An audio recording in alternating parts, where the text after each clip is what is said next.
Hi, Cliff Bray here. Today I'm going to make a wood base to display these two figurines. It'll be part of a gift I'm making for my brother-in-law. The wood I'm going to use is Bubinga. That is a wood that comes from Africa, equatorial Africa, countries like Gabon, Cameroon, the Ivory Coast, and the Congo.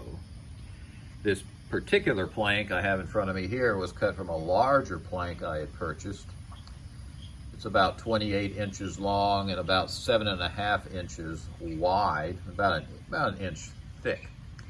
It is kind of rough sawn here on the surface there, so these cut marks that are on here kind of make it difficult for you to be able to see what the grain is like there, but it's a very pretty grain. It's kind of a mottled grain, and it has the waterfall characteristic that many hardwoods have. Makes it a very pretty wood, especially for display stands and things that you can kind of move and manipulate in the light and see that waterfall effect.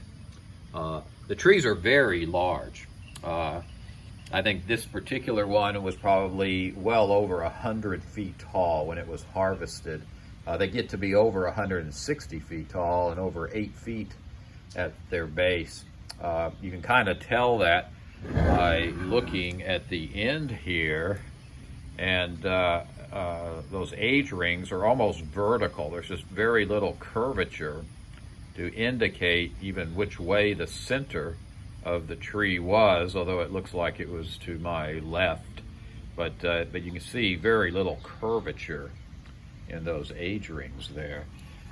Can't tell too much from this side of the wood because it is rough sawn, but I can assure you that when we cut a curved edge here for the display base, it'll kind of go like that, and then we route an edge on that display base, it will expose that grain, side grain there, very clearly, and it will be very beautiful. So although this piece of wood may not be real attractive right now in its current state, being kind of rough sawn, there is great beauty that lies under that after we sand it down and route an edge on the display stand.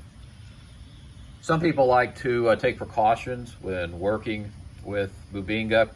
If you are going to be sanding it, which I of course will be, or routing it, wearing a respirator is always a good idea, because some people actually do have a severe allergic reaction to the dust of Bubinga that can actually put them into the hospital. But I always wear a respirator just because I don't like getting the dust in my eyes and nose and everything, so not a problem there. So the next step will be designing the shape of the base and how the curves will go exactly to hold these two figurines. So as soon as I get kind of started on that, I'll be right back with you. Back with you now. What I've done is laid a sheet of paper across the top of the board, and I started drawing on the paper some possible shapes of the display base. And I started off kind of way too small. You know, you take the figurines and put them on that inner line there, that line right there. You can see this would be way too small. So I started moving out and moving out, and I finally just got to the very edge of the board itself on both sides. And what I have determined is I'll be using the full width of this 7.5 inch board, and just about 14 inches there, about half the length of the board, about 14 inches in length. So it'll be a little bit bigger than what I thought to begin with. But one of the things you have to take into consideration is that after you come up with your final line here of where you're going to cut the board, you have to take into account that you are planning to come back and route an edge on here. You know, it'll be a curved edge on the edge of the board. And so that will move in really the surface, top surface of the base, just a little bit more. So, you know, always consider that and allow for it so that you know, you have enough room, because if you wind up making the base a little bit too small and you finish it off, I mean, it's all beautiful and everything, but then you put the figurines on there and you realize that, you know, it just doesn't look right. You know, the base is just too small for the size of whatever it is you're displaying. So always consider, you know, the fact that you are going to be routing an edge on here that will take away some of this this distance. So I think I got it about right now. So what we'll do, next step, is to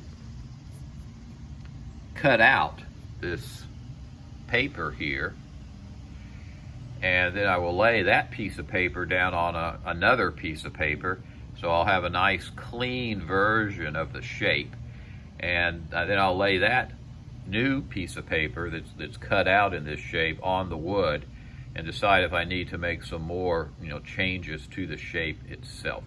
Right now you can probably see that I have a little bit bigger width right down here, because that's where I'll be putting the figurine with the two children, and then as it curves around it gets a little bit smaller down on this end. You can see that there's probably a good inch and a half there less than down here, and that's where I'll put the single figurine right there.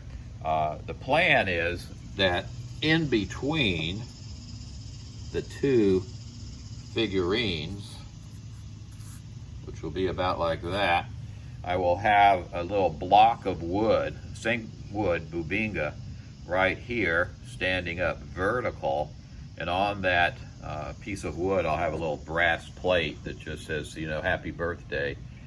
One of the reasons that I am making this base for my brother-in-law for his birthday is he's getting ready to kind of wind down and reduce the amount of work he does each week. He's not completely retiring, but it is in recognition of that step in life, you know, that he's making now. And he's a medical worker right now. He was in the nursing profession. Now he manages medical workers. And so this particular figurine, Hummel, is a, you know, child in the medical profession there. And over here are two children who are waving goodbye to him and saying, you know, good job, you know, good luck as you kind of wind down your work. You deserve it. You know, we certainly appreciate all the work you did for us over all those years. And it's just kind of a tribute there to his efforts, both as a full-time nurse and also as a manager of medical personnel, to give to him on his birthday, which is coming up as well. So what I'll do now is cut out that finished piece of paper, and I'll be right back. So I have done what I said I was going to do, and I took the white sheet of paper and cut out the larger of the shapes that I was experimenting with these different curved lines there, and cut the shape out.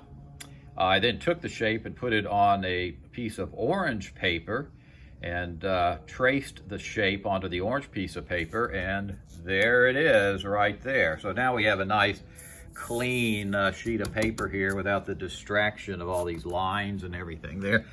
And when you take a look at it from the top, you can tell, okay, so that's what I've kind of decided on, right? And you can make some more changes. You could decide to bring in the curve a little deeper here, or make this side a little bit bigger, or this side here a little bit smaller.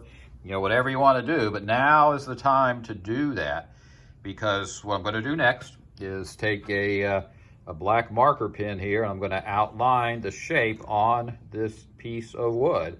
And once I do that, it's pretty much that's what the shape's going to be, because the next step is to cut it out. Now, I've been through all that soul searching and hand wringing on whether or not this is the right shape or not, and I've decided on this one here. You'll notice again, this side is bigger than this side.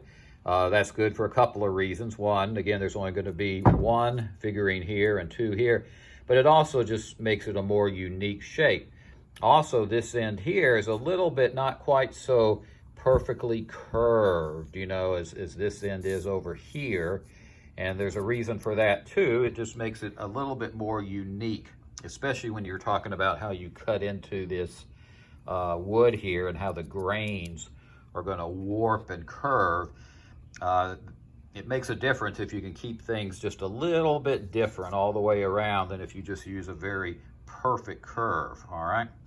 Another decision that needs to be made is, do I put the shape on this side of the wood and trace it of the board, or do I, you know, use this end down here, or maybe someplace in between here, you know? What would determine that is looking at the grain of the wood, what you have to work with. Now on the Bubinga, especially this particular piece of Bubinga, it is pretty much uniform all the way through here. You could also flip the board over and decide where you're going to put the shape on the other side of the board as well. But this particular board is so uniform throughout that it really doesn't matter where you wind up doing the cutout. So what we'll do is we'll just elect to do it down here on this end right here, and that's just about as good a place as any. You know, when I'm up this high, you can see some of this mottling effect in the wood. Some people think that's a defect or something. It's not. That's the way the Bubinga is grown. That's what it looks like. And that will actually enter into the beauty of the wood once we finish everything off. Now, some people, especially people that make guitars and things, you know, they really take a real close look at this mottling here to determine what would be the best piece of the board to use for that guitar. Because what they will do is they will veneer off just, I mean, like a 1/100th of an inch of this wood to veneer onto a guitar. So they want to make sure they have a choice of this part of the wood or this part. They choose the one that has the more attractive mottling. But again, this piece of wood happens to be pretty uniform in that mottling. So we're just going to stick with the shape down here on this end. So with that said, I'm going to draw a line on the wood, and then I'll be right back. There is the shape, and I have outlined it using the black pen there. So we can take this away now, and it has served its purpose. There is the outline on the wood. This is always a good time to take a look at the grain and just make sure everything does look, you know, the way you want it. With the Bubinga, it's pretty uniform here. On other types of wood, you know, these lines, the curve, I mean, incredibly, and there's knots in the wood and all sorts of other things to consider. But for the Bubinga, that'll all just work just fine. Yeah. We will be routing an edge on here. We're going to be using this Roman OG router bit here, and it does come with this little diagram here that makes it kind of easy to take a look and say, you know, how much is this curve. When I route the edge on here, I'm just going to do this part here. I'm not going to have this little part at the top, you know. This here would be the surface of the display stand, you know, with the figurine standing like right about here where I have these dividers. So you can take some dividers and just measure, you know, right here, you know, what is that distance there? And it works out to be about 1/2 inch because the radius of this curve is 1/4 of an inch. So about 1/2 inch there is what we're going to be talking about. So as I said earlier, you know, you need to have taken that into account because the actual surface of the display stand will not start until about a ½ an inch in all the way around. So it really removes a total of 1 inch total from the total display surface. So should be big enough, without a doubt. Don't really have much choice because, as you can see, we pretty much went end to end there on this end of the display.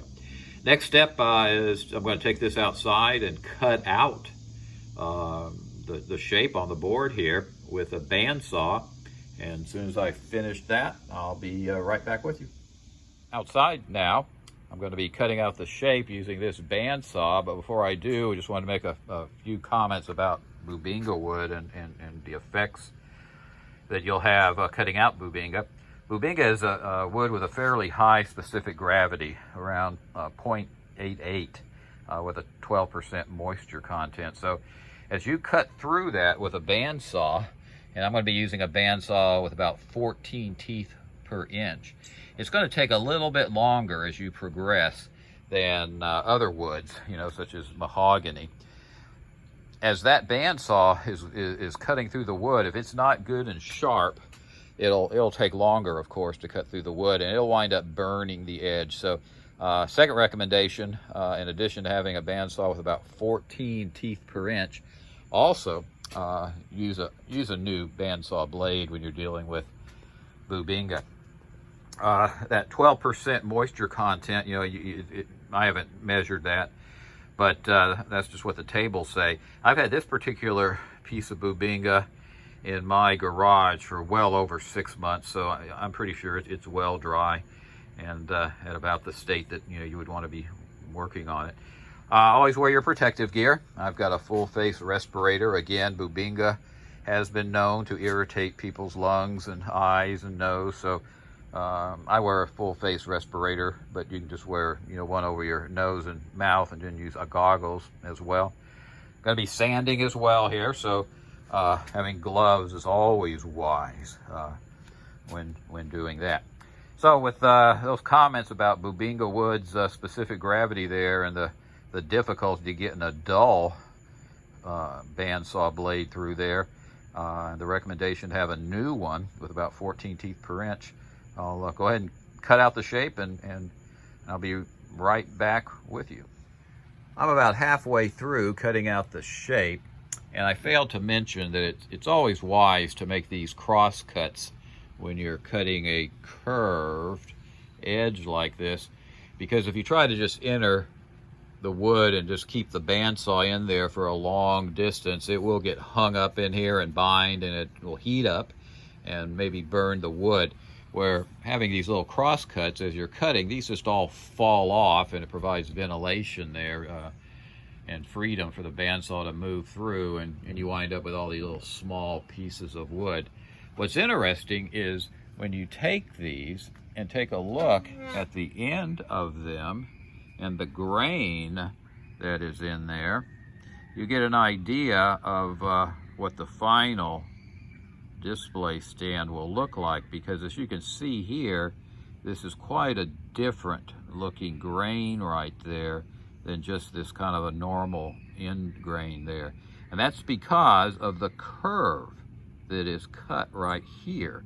That curve is going through layers and layers of this grain, and so it produces these strange little curves and series of dots and things. It exposes all of that, but it's on like a curving cross section, not a straight cross section. So some of these different pieces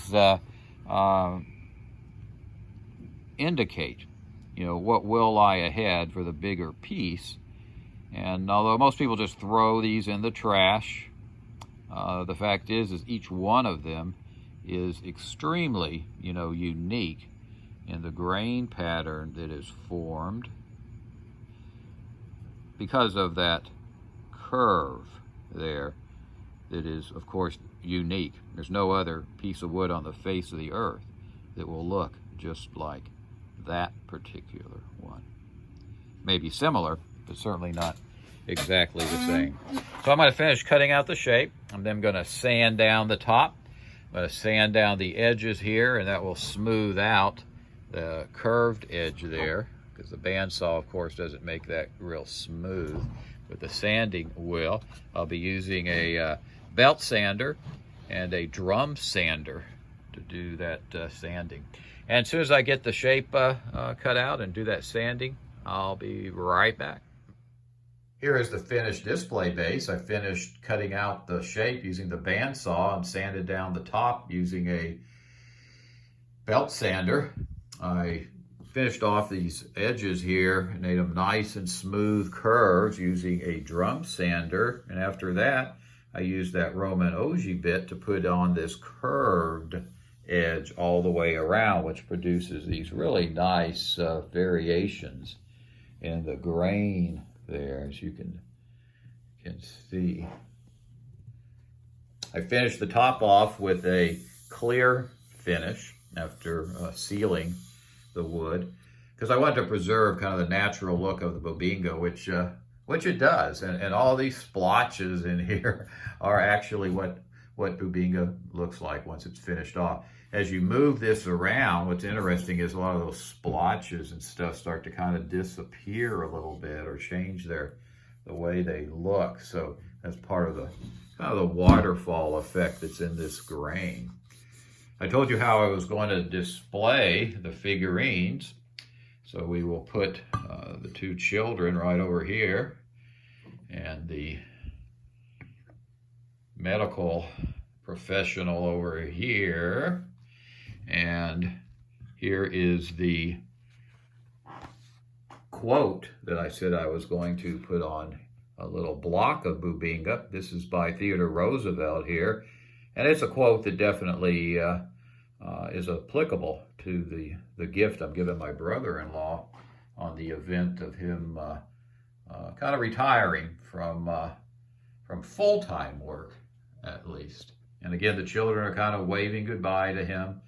And the nurse doctor here represents the fact that he was a nurse practitioner as one of his last jobs in life. And then he managed medical workers for some time too after that. But he was also in the Air Force for over 25 years and also worked at USA Insurance Company. So certainly this quote here from Theodore Roosevelt on the brass plaque definitely applies to him. So that's how the display stand came out. I'm very pleased with it, and hope you learned a little bit about Bubinga as I went through this session here. And you'll start using the wood, because I have found that it is a very good wood to use for all sorts of things, but especially for these display stands, simply because of the very unique grain that Bubinga possesses. It's always interesting to think that this tree was maybe 100 years old, growing in Africa, and was finally cut down and harvested and cut into planks. And some of those planks made their way to the United States, all the way across the Atlantic Ocean and into the wood supply shop that I bought this particular plank from. And now that tree, part of that tree, after spending so many years in Africa, is now here in the United States and will be viewed as a very attractive display stand commemorating my brother-in-law's retirement.